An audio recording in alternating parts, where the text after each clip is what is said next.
sy atsika fa ny fahasoavan'Andriamanitra miaraka amintsika. Sy isika fa ny fahasoavan'Andriamanitra miaraka amintsika noho izy roantsika sandrivaky sy asantsika miaraka aminy. Ny fianakaviana no taniketsa ipoiran'ny vocation. Déploie ton cœur et viens nous sauver. Délivre-nous de nous, délivre-nous de tout. Fa sisika tokoa fa ny fahasoavan'Andriamanitra miaraka amintsika. Sisika fa ny fahasoavan'Andriamanitra miaraka amintsika noho izy roantsika sandrivaky sy asantsika miaraka aminy. Fa olo raika atokotran'isika ao aminy, fianakaviana iray ao aminy, sy misy hevitrevitra ny olo no mampizara indraindray fa Andriamanitra i Jesoa lay mpiandrony tsara nanolotra ny aina olo raika ary ao amin'ny fiangonana ao amin'ny eglizy dia sambatra tsika mahasapan'izay.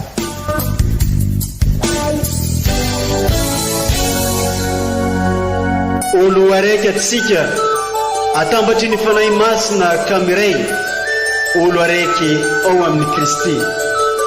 Fandaram-pampianarana iaranao amin'ny son excellence Monseigneur Benjamin Marc Caramarson eto amin'ny radio Fagnier.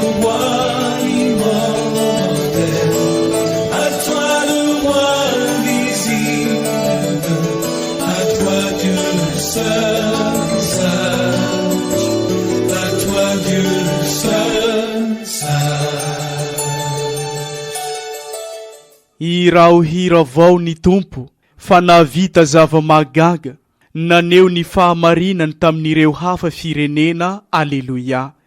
Ankafaliagna ankaravoagna no iarabagnantsika rehetra izay magnaraka tsy tapaka ity onjam-peon'ny radio Fagnier mamitsika ity, izay onjam-peo mampitambatra antsika ho iray sady onjam-peo mitady mandrakariva ny ampanjaka ny fanjakan'Andriamanitra eto amin'ity diosèse mamitsika ity.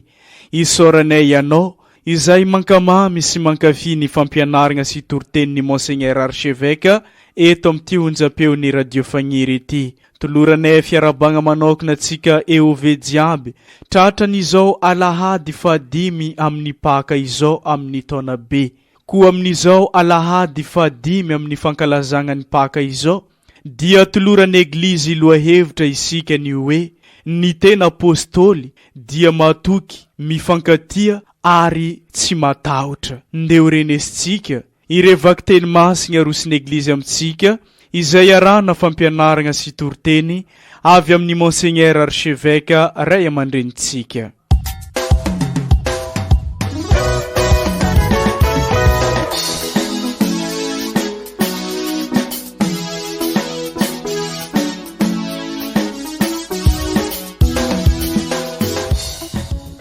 Boky mitantara ny asan'ny apôstôly. Tamin'izany andro izany nankany Jerosalema i Saoly, ka nitady hikambana tamin'ny mpianatra nefa natahotra azy izy rehetra satria tsy ninoany fa mpianatra Jesosy koa izy.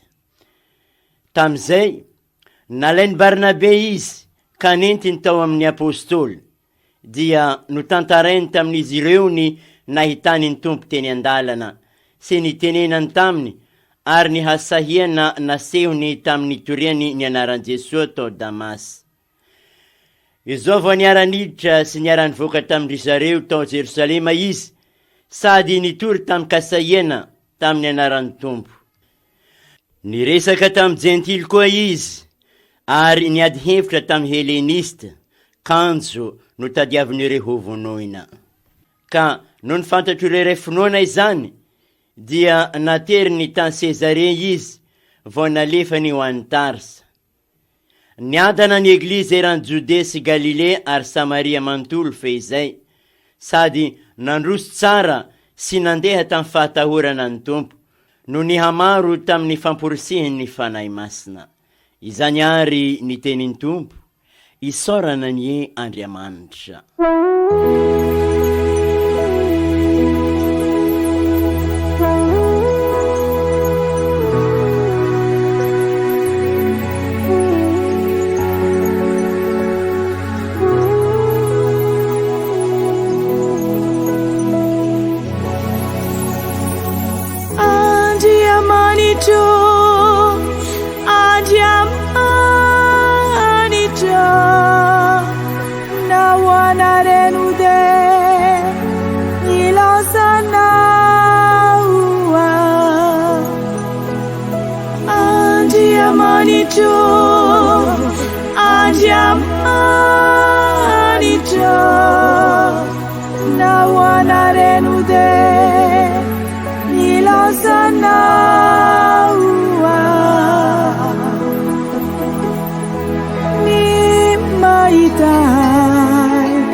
Kulundrati no manarunai nitana kwa mantungu tu walua kanyabi nitala kufa montani sivwa isanyavuku andi amanicho andi na wanarenude nilasana inde wizire mizerika mibandina ni akanzu kifampizarani ilukani bunte wa urai kiusieri kiu asala virina okanyeni sitapunau nutateraka andiamanito andiamanito na wanarenude nilasana itarana kitako rimatau chanitu terau si hubi o meu funina chanira makalazanau nifana turini fitiavanau erantania andiamanito andiamanito na wanarenude nilasana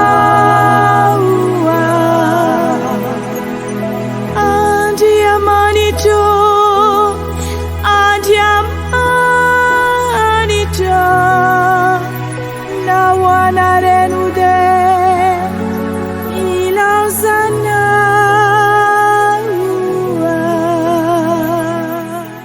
vakiteny masiny faharoe taratasy voalohany masindajoany apôstôly anaka oka isika tsy ho tiambava sy amin'ny teny fotsiny fa amin'ny asa sy amin'ny fo tokoa Izany no ahafantarantsika fa avy amin'ny marina isika sy azahoantsika mampatoky ny fontsika eo anatrehan'Andriamanitra. Fa raha manameloko antsika ny fontsika dia lehibe noho ny fontsika Andriamanitra satria malala ny zavatra rehetra. Ry hava-malala, raha tsy manameloko antsika ny fontsika dia mahazo magnantona an'Andriamanitra amin'ny toky isika. Ary na inona angatantsika dia ho azontsika satria mitandrina ny didiny sy manao izay tsara eo masony isika. Ary izao no didiny dia ny inoantsika ani Jesosy Kristy zanany sy ny ifankatiavantsika araka ny didiny omeny antsika. Izay mitandrina ny didiny dia mitoetra ao aminy ary izy kosa ao aminy. Ary ny afantarantsika fa mitoetra ao amintsika izy dia ny fanahy izay nomenantsika. Izany ary ny tenin'ny Tompo, isaorana ny Andriamanitra.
Ombatsika mianakavany ny Tompo ho tanteraka tokony izany. Evanjely masiny nisoratany Masindady Joany, voninahitra ny ho anao ry Tompo. Ao amin'ny toko 15 andininy 1 juska amin'ny andininy 9. Tandraraiky i Jesoa nagnano koragna tamin'ny mpianatra anazy ke izao ranambarany. Za no tegna fototry ny voaloboka. Aboka io ny babako no mpamboly. Ny sampagna diaby izay tsy mamoa aminaka dia adoso. Ary izay mamoa ndraiky dia rantsagnana mba hampamoa izy maromaro kokoa. Efa madio boka anareo zio ty no ny fampianarana nataoko taminareo. Mipitraha ato amiko. Ary zaho ndraiky ipetraka ao aminareo. Fa ny sampagna amin'ny voaloboka io ke tsy miray amin'ny fototronazy, tsy mahazo mamoa ho an'ny tegnany. Ary karazeny koa anareo, izy koa tsy mipetraka aminaka. Zaho ny fototry ny voaloboka anareo sampagna anazy. Isakindra ny olo jiaby mipetraka aminaka, avo ipitrahako dia tsy maintsy mamoa maro be.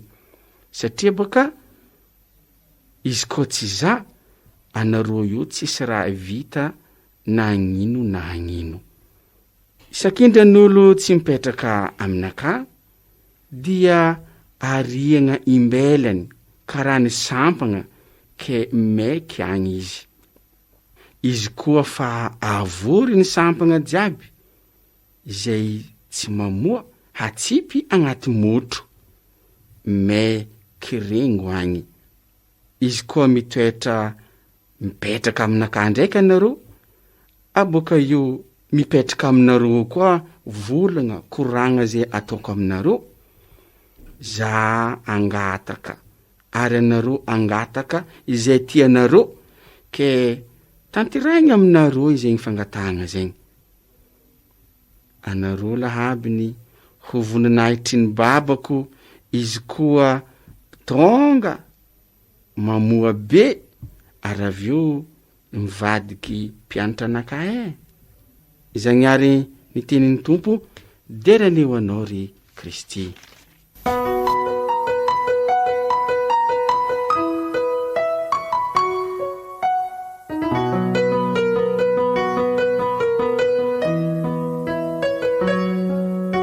Ry kristianina ava malala omaly itsika voavy ny ankalaza ny voalohan'ny volana May, zany hoe nasiary manokana sy ny banjina any Masinday Josefa Piasa amin'izao taony jobily izay banjinantsika manokana any Masinday Josefa Piaro ny Eglizy Erantany.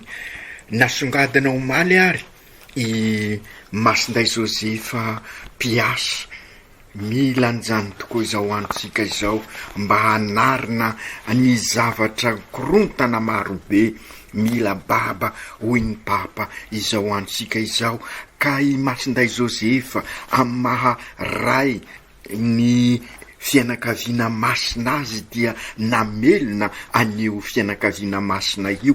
Ka isika rehefa miresaka hoe fianakaviana sy ny ankohonana fosiny fa hatramin'ny fiarahamonina, hatramin'ny firenena, ka izay indrindra sady mamelona ny ankohonana ny Piasa no mamelona ny fiarahamonina, ka izay indrindra no angatasika ary eza asika amin'izao isika fianakaviana Eglizy kely mifampisimbona, mifanasoa mikasaka ny soiombonana ao anatin'ny asa no anatanterasika an'izay araky ny nasongaditsika omaly dia sy hozina sanatry ny asa, ny rain'Andriamanitra isika iasa, vocationsika ny asa ary indrisy aza ny sy miasa, ny sy anasa no mahavery asina ny mahaolona sika, ka ao anatin'ny asa no anarenasika izao korontana izao,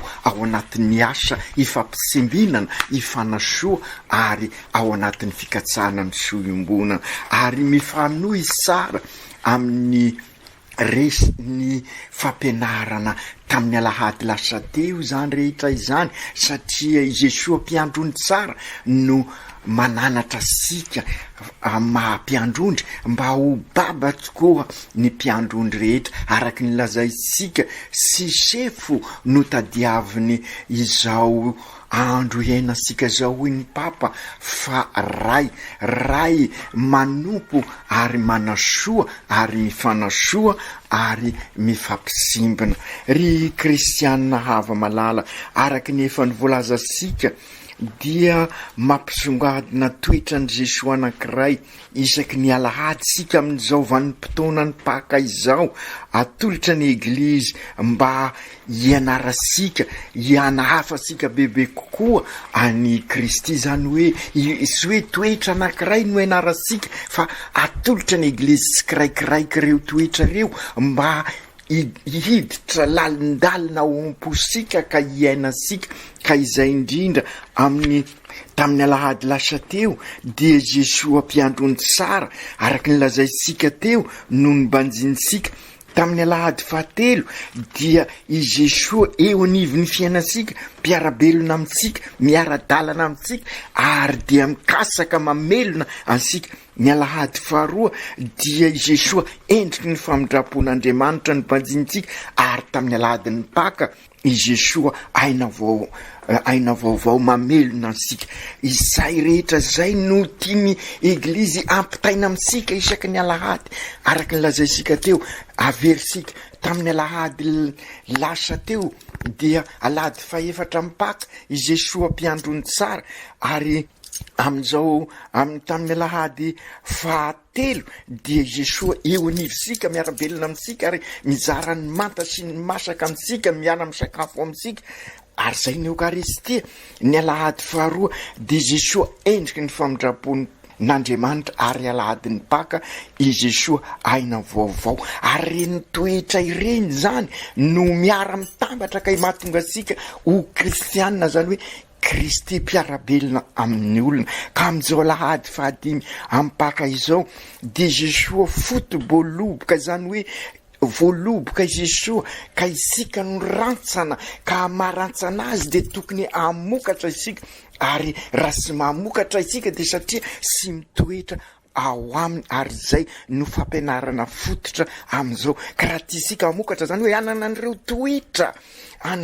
toetra zay nitanisa isika teo de sy maintsy mitoetra ao amin'ilay voaloboka isika ao amin'ilay fotoboaloboka sy maintsy mifikitra am' Jesosy isika sy milambara amitsika koa fa matoa tonga izao zava-doza etreasika izao korontana virus izao de satria sy mitoetra ao am' Jesosy isika sy miray am' Jesosy isika ary io no nilazain'ny Papa averimberiny hoe si Jesosy no matoro hoy izy si Jesosy no matory fa ny finoasika no matory zany hoe sy miray am' Jesosy isika ary ampiny aza sy hoe sy ny finoana nampatoriana sy hoe matory ny finoana fa nampatoriana ny finoana zany hoe lavitra ny Jesosy isika lavitra n'ilay fotoboaloboka ka izay ny mahatonga an'izao zava-misy iainasika izao ka sy mahagagary raha zary sampana maina sy maty isika indrisy ka izay indrindra ry kristianina havana tiany Jesosy ho sapasikary fa raha tisika zany rantsana mamoa zany hoe averina indray manana an'ireo toetra voalaza sika teo mahatonga sika ho tena kristianina zany hoe anahaka ny Kristy mpiarabelona ka io lalazain'ny masindapiera hoe ahatonga sika vato velona ka ho asika zay vato velona zay ny atao hoe EOV Eglizy olona velona vokatry ny Paka fandalovana izany pasazy miala amin'ny toetra rasy taloha ilay mahatonga sika ho sampana loha ary maty ary atao motro atao afo ka manjary lavenina ka izay indrindra raha ty sika ary ho vato velona isika EOV manorina an'izay Eglizy tranoben'Andriamanitra ty tranobe ombonana ka natonga ny Papa nanao irika ho isika fratelli tutti ahatonga sika olo raika sika ziaby ahatonga ny asika ho Eglizy fianakaviamben'Andriamanitra dia mitaky fivampenitra mahery vaika eo amin'ny toe-piaina sika amin'ny fitondratena sika mba sy fitondratena mitondra sika amin'izay sampana maina izay fa ho sampana velona ho vato velona de sy maintsy mitoetra ao amin'ny voaloboka isika ary inona moa ndikan'izay dia communion miombona hitasika ary kristianina havana fa mizotra sikelikely amin'izay tena fiainana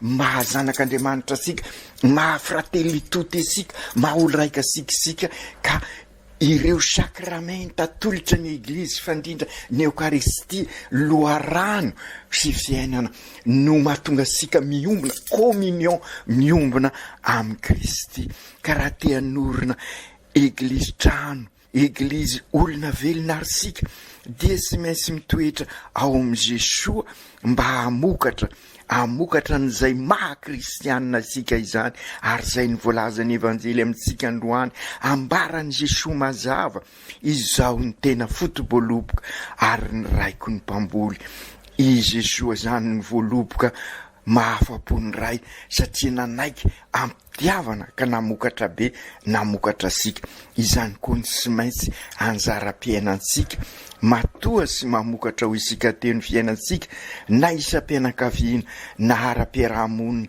na eo anivon'ny firenena satria rantsana sy mitoetra amin'ny fototra isika ka izay indrindra ary no mahatonga sika mamerimberina sy maintsy misafidy isika hifikitra am' Jesosy ary raha mifikitra am' Jesosy isika dia manao départ vaovao fiangana vaovao ary avy amin'ny fotoboaloboka no fantatra sika no iaviny dovay zay manambara ao amin'ny baiboly ihany lay hafaliana satria araky ny nataony Jesosy rahateo manambara sady miova orany ka raha amintsika ary isika zay miara misotro amin'ny divay dia olo araika aminy ary dia izay no mahatonga asika sampana miray am Jesosy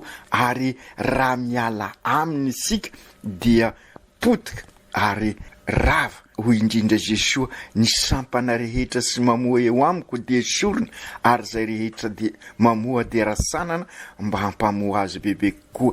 Inona moa ny tiany Jesosy ambara amin'izany hoe ransanana izany mba hamoa bebe kokoa? Ny dikany dia sy mainsy diovina isika. Io le lazay isika ao amin'ny annexe 3 soatoavina tokoa ny fihavanana. Maro ny zavatra soa eo amin'ny fiainantsika kanefa tratry ny fahotana isika, zany hoe ny fahotana mampisaraka asika amin'ny Jesosy ka mahatonga asika ho sampana maina ka izay indrindra ireo soatoavina ary anisan'izany ny fihavanana sy mainsy diovina ho isika, sy mainsy fihavanana evangelise. Inona moa ny dikan'izay fihavanana evangelise zay? Lay fahafoizana isika, ary io fahafoizana io no lalana ahatonga asika anao lay politika lavorary araky nampianarin'ny Jesosy, nampianarin'ny Papa ao amin'ny encyclique. Inona moa zay politika lavorary zay? Mikasaka ny soa iombonana, mifampisimbina mifanasoa, sy tanteraka izany fifampisimbina sy fifanasoavana izany raha sy ao anatin'ny fahafoizana sy ny fanompoana ary ny fahamarinana. Ireo no sy misy ao anatin'ny fihavanana amin'izao fotoana izao, ary zay ny mahatonga ny maro milaza azy hoe aleo very sy kalakala-pihavanana toy zay very sy kalakalam-bola. Dikan'izay mila fanadiovana, ary io fanadiovana io mitaky safidy, ary ny safidy no mitondra amin'izay fivoampenitra mahery vaika, ary io fivoampenitra mahery vaika amin'ny fitondran-tena sika io no mitondra sika amin'ny fanorenana an'izay frately toty olo araika asika ziaby. Ka izay indrindra ry kristianina ava malala mitaky fahasahina izany rehetra izany, satria mety ambaran'olona ho very hevitra isika, ho adala nefa indrisy. Izy ireo no very hevitra satria very fanahy-mbola velona ka sy mahita ny lalakombana. Sambatra isika fa manana an Jesosy, izy no lalana sy fahamarinana ary fiainana, ary izy sy miova omaly anio ary mandrakizay. Ary zay ny maha-olo-pinoana ansika, zay maha-olo-panantenana ansika, ary zay maha-olona-pitiavana isika. Ary dia maro ny vavolombelona manampy isika ahalala ny lalakombana na dia mety ho sarotra azy izany. Ka izay indrindra ry kristianina havana aoka amboly an'izay tontolo voalaza sika teo izay, tontolo mikolokolo ny fifanankalozan-kevitra ao anatin'ny fahamarinana fa sy anatin'ny marimaritra irisana zay marina mety mampilamina zavatra fa sy mitondra amin'ny tena fampandrosoana marina. Ao anatin'ny tontolo mikolokolo ny fifanajana, la culture de soins nylazay sika teo, ka mitondra sika amin'ny fifampisimbinana sy ny fifanasoavana ary fikatsana amin'ny soiombonana amin'izao andro sarotra izao. Zay azo lazaina fa tahaka izao ihany koa no andro niainan'ireo apôstôly voaenzika izy ireo, tahaka izao no niainany ary Lucien Botovasoa, tahaka izao no niainany ary ny Victoire Somanarivo sy Raphaël Rafringa, tahaka izao no niainany Jacques Berthieu ary mon père Bézima dia niaina tao anatin'izany fahasairanana izany, ary dia nanaiky hitovy amin'ireo olo sahirana izy.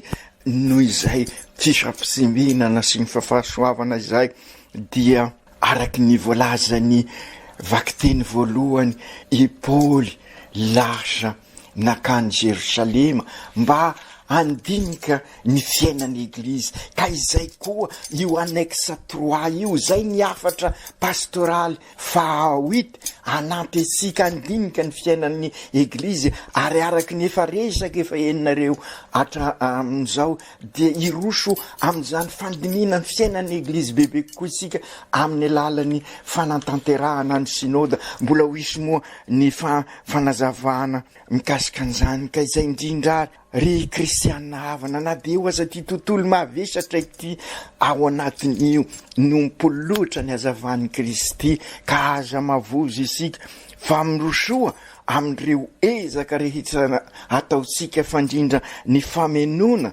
an'ireo sazoa sota zay anampy asika amin'izay fanorenana any fratelli tutti, olo raika asika ziavy. Ho indrindra ny taratasy efa nalefasika ka nampisehivy ny vakiteny faharoa androany amin'ny manambara amin'ny fanorenana ny eglizy ao anatin'izay fifampisimbinana avy ao anatin'izay fifanasoavana zay. Anaka oka ho izy, oka isika sy ho tia ambava fotsiny fa miasa sy amin'ny fo tokoa, izany no afatarasika fa avy marina isika ary azahoana mampatoky ny fosika eo anatrehan'Andriamanitra. Io ny afatry ny apôstôly Joany tamin'ny fanorenana eglizy tamin'ny voalohany, ary dia maripoditra izany amin'izao andro iainansika zao zay fa indrindra miatrika an'izao fanorenana ataosika izao. Karaky ny lazaiko hoe tahaka an'ireo apôstôly nakany Jerosalema ifampidinika, isika koa iroso amin'izany fifampidinihana izany, ary indrindra ao anatin'ny fahamarinana. Ka le fampidinihana ataosika sy ambava fotsiny fa araisika nasa araky ny afatry imasinday zoany apôstôly.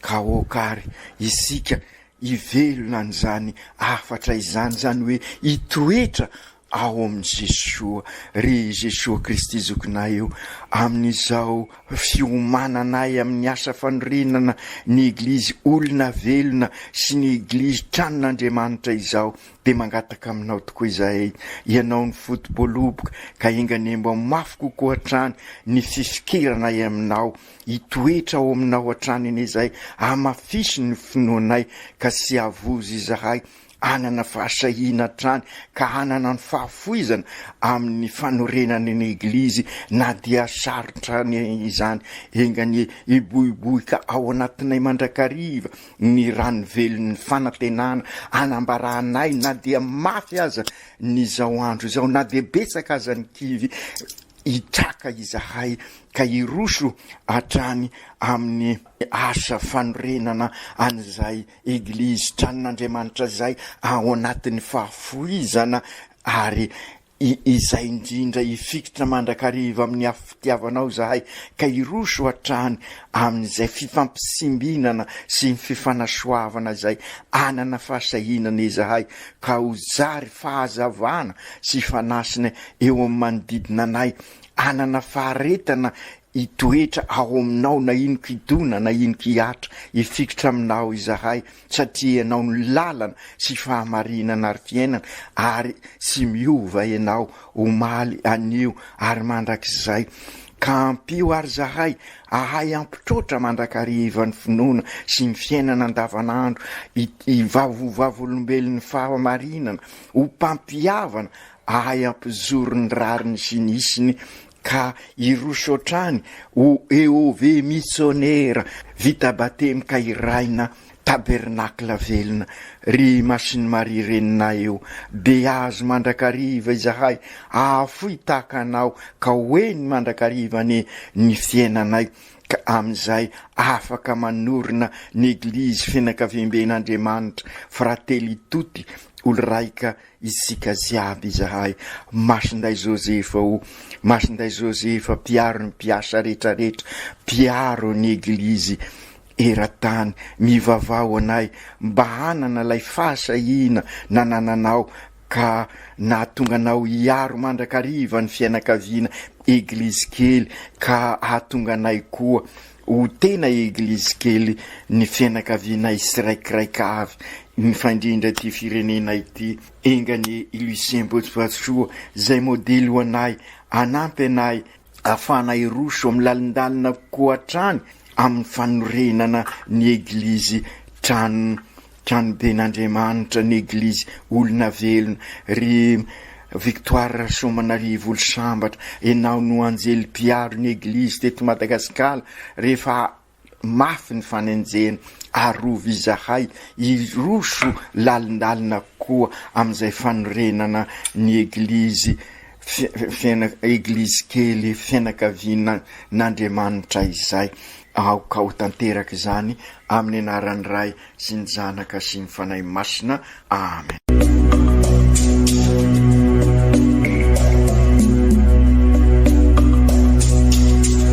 Tsy atsika fa ny fahasoavan'Andriamanitra miaraka amintsika. Isika fa ny fahasoavan'Andriamanitra miaraka amintsika noho izy ho atsika sandrivaky sy asantsika miaraka aminy.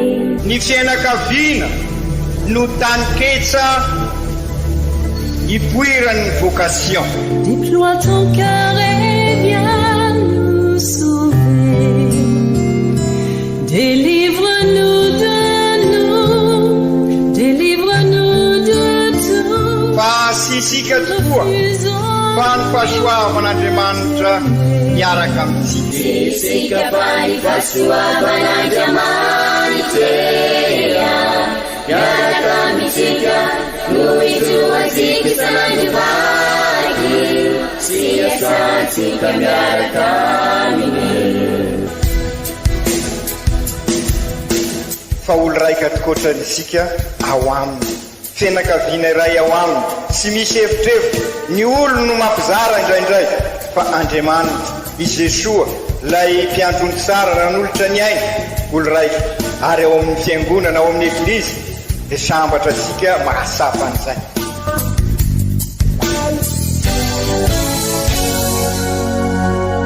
Olo araiky atsika atambatry ny fanahy masina kamiray olo araiky ao amin'ny Kristy.